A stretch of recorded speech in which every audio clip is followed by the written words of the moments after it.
Dr. Fauci. Hello. Hi guys. How you doing? We're so Wonderful. good. Doing well, thank you. Good. We love you. So, Dr. Fauci, this is the fastest vaccine in human history.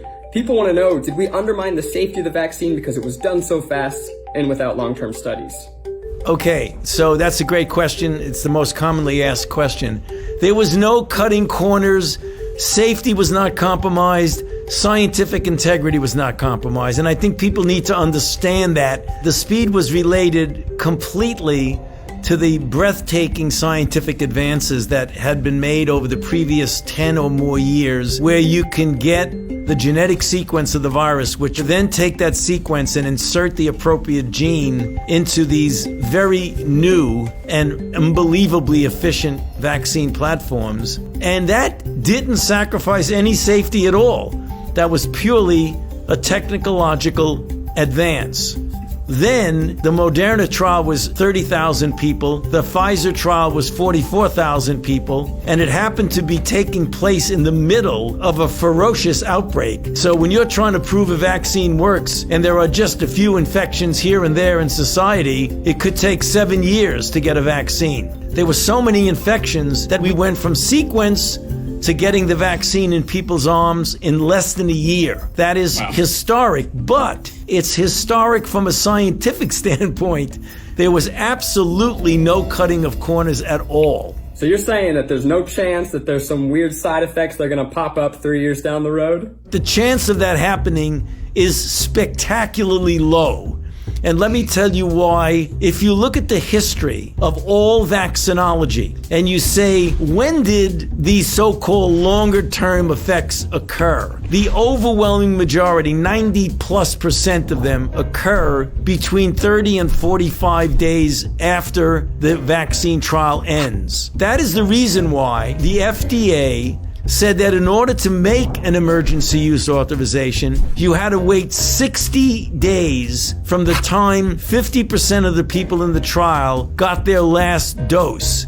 So if you wait 60 days, you're already beyond when essentially all of the long-term effects occur. I've never seen one where I get vaccinated in 1982 and I get a toxic effect in 1986. I mean, I've never seen that happen with any vaccine. Wow, that's amazing. Okay, I'm going to ask you a question here. Can I still infect someone else after I get the vaccine? And do I have to keep wearing a mask after I get it? The answer is yes, and I'll explain why. It is still conceivable that you could get infected and be asymptomatic. And even though the vaccine protected you from getting sick, it didn't protect you from getting infected. So you may not even know that you're infected and be completely asymptomatic and then spread it to somebody else. I think that's been the scariest part of this whole pandemic, is that I could totally have it and not know, and that terrifies me. We can pull back on masks when we get such an overwhelming proportion of the population is vaccinated that there's herd immunity, which means that the level of virus is so low that it's not a threat. What percentage of people need to get the vaccine for us to achieve that? You know, we don't know the exact number, but we can make a back of the envelope calculations that it's somewhere between 70 and 85% of the population needs to be vaccinated to get herd immunity. Here's, some people, there's a lot of people talking about things out there. Some people think maybe it would be easier to just achieve herd immunity by letting the virus spread rampantly through the population. What do you think about that? Okay, well, that's maybe the worst idea. Okay. I don't want to compare it to anything. I don't want to insult anybody. It's not my question. It's just a question that I read that I'm relaying to you because you're the expert. Do you read it on Facebook, Pete?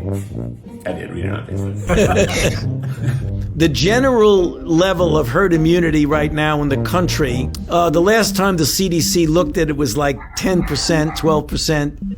Some cities like New York, it was 22% because New York got hit so badly in the beginning. So let's say that the level in the country today, let's say it's 20%. So with 20% of the people infected, we've already had 352,000 deaths.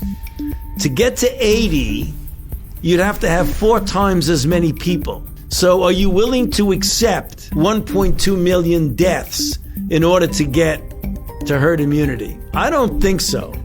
So the road to herd immunity is a vaccine, not just letting people get infected. And how soon after getting the vaccine would I be immune? So let's say you get vaccinated and then 21 to 28 days later you get a boost. Anywhere from 10 to 14 days following the boost, you can consider yourself protected. Dr. Fauci, a new COVID